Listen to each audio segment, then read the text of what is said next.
Good morning my dear students. आज की इस क्लास में हम लोग क्लास 12 केमिस्ट्री के दो वेरी मोस्ट इंपॉर्टेंट क्वेश्चनों की बात करेंगे जो आपके बोर्ड के एग्जाम में हर साल आपसे पूछे गए हैं। अगर इन दोनों क्वेश्चनों को आप अच्छी तरह से तैयार कर लेते हैं तो आपको केमिस्ट्री में 10 नंबर बिल्कुल आज ही पक्के हो जाएंगे इस वीडियो के थ्रू। जिनमें से पहला क्वेश्चन है बेटा, राउल्ट्स के वाष्प दाब का अवनमन लिखिए, इसकी सीमाएं भी लिखिए। ये क्वेश्चन 5 मार्क्स का एवरी ईयर्स बोर्ड में पूछा जाता है। ऐसा कोई साल नहीं होगा जब ये क्वेश्चन आपके बोर्ड में नहीं पूछा गया होगा। सेकंड इंपॉर्टेंट क्वेश्चन जो है बेटा वो आपको तैयार करना है, परासरण दाब को परिभाषित कीजिए। परासरण दाब को परिभाषा देना है। परासरण दाब और विलेय के मोलर द्रव्यमान में संबंध स्थापित कीजिए और साथ ही साथ परासरण दाब और विलेय के मोलर द्रव्यमान में आपको संबंध स्थापित करना है। तो देखिए हम दोनों क्वेश्चनों को देखेंगे कि इन दोनों का आंसर किस प्रकार से आपको लिखना है। तो अगर हम लोग बात करें राउल्ट्स का वाष्प दाब अवनमन नियम कि वो राउल्ट का जो है वाष्प दाब अवनमन का नियम क्या था, तो देखिए राउल्ट का नियम, राउल्ट के नियम के अनुसार किसी विलयन का वाष्प दाब का अपेक्षिक अवनमन, किसी भी विलयन के वाष्प दाब का जो अपेक्षिक अवनमन होता है वह विलेय के मोल प्रभाज के बराबर होता है। वो किसके बेटा, किसी भी विलयन का वाष्प दाब का अपेक्षिक अवनमन विलेय के मोल प्रभाज के बराबर होता है। ये तो राउल्ट जी ने बताया था। अगर हम राउल्ट के वाष्प दाब के अवनमन का सूत्र लिखें तो होता है बेटा P not a minus P S divide by P not a, P not a minus P S divide by P not a. जहाँ मोल फ्रैक्शन या मोल प्रभाज को हम कैसे खोलते हैं, मोल ऑफ विलेय divide by mole of solution, तो mole of विलेय प्लस मोल ऑफ विलायक हो जाएगा। यहाँ पर पी नॉट ए, जिस फार्मूले में हमने पी नॉट ए को यूज किया है वो हमको क्या दिखा रहा है बेटा, शुद्ध विलायक का वाष्प दाब। पीएस की बात की जाए तो बेटा पीएस बताता है विलयन का वाष्प दाब। एनए की बात की जाए तो एनए दिखाता है विलायक के मोल और एनबी की बात की जाए तो वो दिखाता है विलेय के मोल। तो ये तो हो गया पहला कि वाष्प दाब का अपेक्षिक अवनमन का नियम। दूसरा है इसकी सीमाएं। तो सीमाएं देखिए राउल्ट्स के नियम की क्या क्या है। पहली सीमा यह है कि राउल्ट का नियम केवल तन विलयनों पर लागू होता है। पहली जो सीमा इसकी यही है कि जो राउल्ट्स का नियम है ये केवल तन विलयनों पर लगता है। किस पर लगता है बेटा, तन विलयनों पर लगता है। दूसरा इसके लिए जो इंपॉर्टेंट पॉइंट है वो ये है कि सांद्र विलयन राउल्ट के नियम से विचलन प्रदर्शित करते हैं। जो सांद्र विलयन होते हैं वो हमारे राउल्ट के नियम से विचलन कर देते हैं, यानी कि सही वैल्यू नहीं देते हैं। तीसरी कंडीशन इसकी यह है बेटा कि यह नियम केवल अवाष्पशील पदार्थों के विलयनों पर लागू होता है। यह नियम केवल अवाष्पशील विलयनों के, मतलब ऐसा विलयन जिसमें विलेय जो होगा अवाष्पशील होगा उन्हीं विलयनों पर यह लागू होगा। नेक्स्ट अगर हम लोग बात करें बेटा तो इसकी अगली सीमा यह है कि वैद्युत अपघट्टों के विलयनों पर राउल्ट का नियम लागू नहीं होता है। कि जो वैद्युत अपघट्ट के विलयन होते हैं उस पर राउल्ट का नियम हमारा लागू नहीं होता। वैद्युत अपघट्ट के विलयनों पर राउल्ट का नियम लागू नहीं होता है।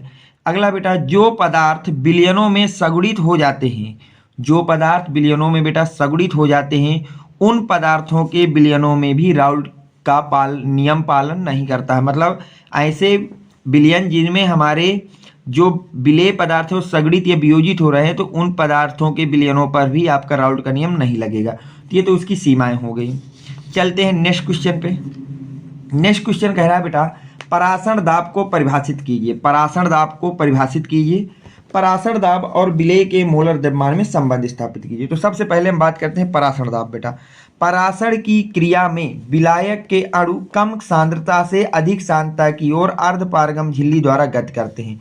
परासरण की क्रिया में क्या होता है बेटा कि जो विलायक के अणु होते हैं, किसके अणु बेटा, विलायक के अणु, वो कम सांद्रता से अधिक सांद्रता की ओर, कम सांद्रता से अधिक सांद्रता की ओर अर्धपारगम झिल्ली के द्वारा गति करते हैं।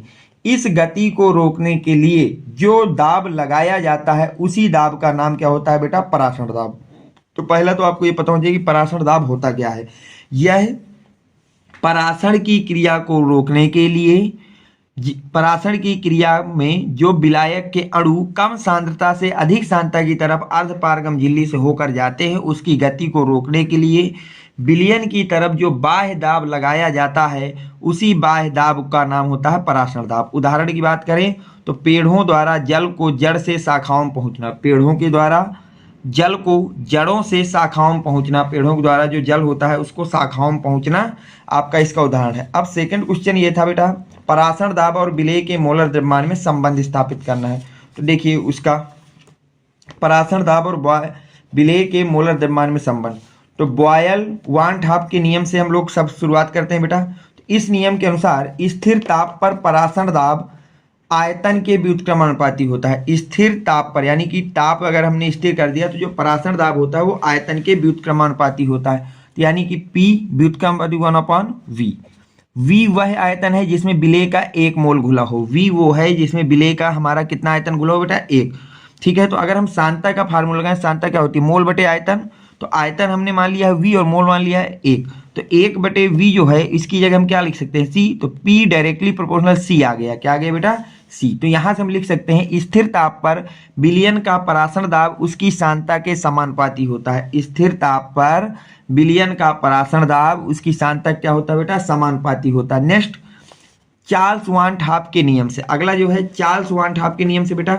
इस नियम के अनुसार स्थिर सांद्रता पर, इस नियम के अनुसार स्थिर सांद्रता पर विलयन का परासरण दाब, स्थिर सांद्रता पर विलयन का परासरण दाब उसके ताप के समानुपाती होता है। उसके ताप के क्या होता है बेटा, समानुपाती होता है। तो P समानुपाती हो जाएगा T। P जो है वो समानुपाती किसके हो जाएगा बेटा, T के। अगला बोला गया है वान हाफ नियम से। वान हाफ नियम से, तो इस नियम के अनुसार यदि 2 बिलियन के ताप व सांद्रता को समान रखा जाए, यदि 2 बिलियनों के ताप और सांद्रता को समान रखा जाए, बदला ना जाए, तो उनके मूलों की संख्या, तो उनके मूलों की संख्या भी समान होगी। ये वान हाफ का नियम था। अगर हम वान हाफ समीकरण देखें, समीकरण 1 और 2 से, तो P समानुपाती हो जाएगा CT। अब समानुपाती का चिन्ह हटाएंगे तो यहाँ पे एक नियतांक R ले आएंगे बेटा। क्या ले आएंगे, R। C का फार्मूला होता है N/V। तो इसको दोबारा खोल देंगे तो P इक्वल टू हो जाएगा N/V RT। अब देखिए PV इक्वल टू हो जाएगा, V को इधर भेज देंगे तो PV इक्वल टू NRT।